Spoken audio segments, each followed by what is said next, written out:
yung given natin. Zoom out natin. Yan. So meron tayong given na circle. Kunyari circle siya. Tapos meron tayong tangent line na BC. So may ginagawa siya kasi BC siya eh. Tapos meron tayong BA. Ngayon, meron tayong given na arc dito. That is 38x plus 2. Then yung arc, yung inscribed angle na 16x plus 4. So basically guys, kung meron tayo nito na inscribed angle, and gusto mo makuha itong arc, diba arc? Arc to, diba? Ano natin gagawin yan? Ala? Dahil ganito siya ginagawa. Sana tama yung pagkakasabi ko. So bali sa ganito yung ginagawa guys. So alam natin na ang inscribed angle is twice siya ng yung intercepted arc twice ng inscribed angle. Tama?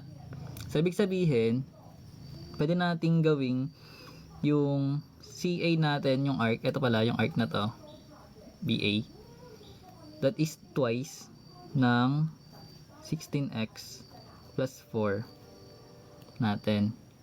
Then i-add natin siya dito sa 38x plus 2. So dahil bilog sila guys, 316 equals nyan. Circumference. So remember guys ha, na ang inscribed angle tas yung intercepted arc nya twice yung arc, half yung inscribed. Kung ano man yung given, no? Kung given eto guys na arc, kunin mo yung inscribed, half lang nun. Kung ito yung given, twice mo yung kabila para makuha mo yung arc. So ngayon ganito siya mangyari. So tinwice natin yung inscribed angle.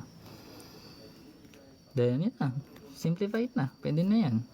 So magkaroon tayo ng distribute lang, that is 32x plus 8 plus 38x plus 2 equals 360. Then combine like terms, so yung 32x plus 38x, that is 70x. Then yung 8 plus 2, that is 10 equals 360. So di transpose lang natin yung 10, magkakaroon tayo ng 360 minus 10, then magkakaroon tayo ng 70x equals 350. Divide both side by 70, so eliminate natin tong 0. Then yung 35 divide 7, that is 5. So yun yung value ng x. Then kung gusto mo makuha yung c, itong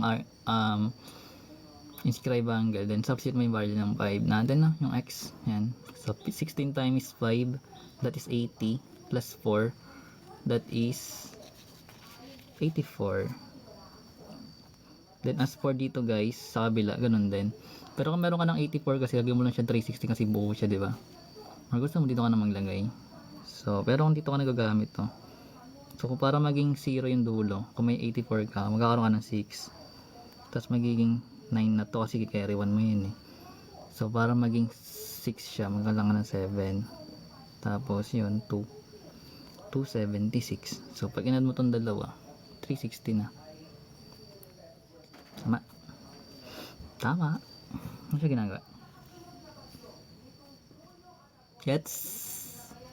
Iba saya, paano ginawa Sir AJ? Pero pwede to eh. Naisip ko lang, sabi ko, paano mo gagawin?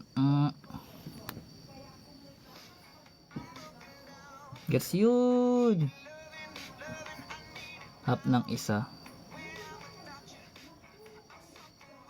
Ito ginamit mo. Oo, pwede rin. Another method, no? So ganito naman yung ginawa ni Sir AJ daw guys.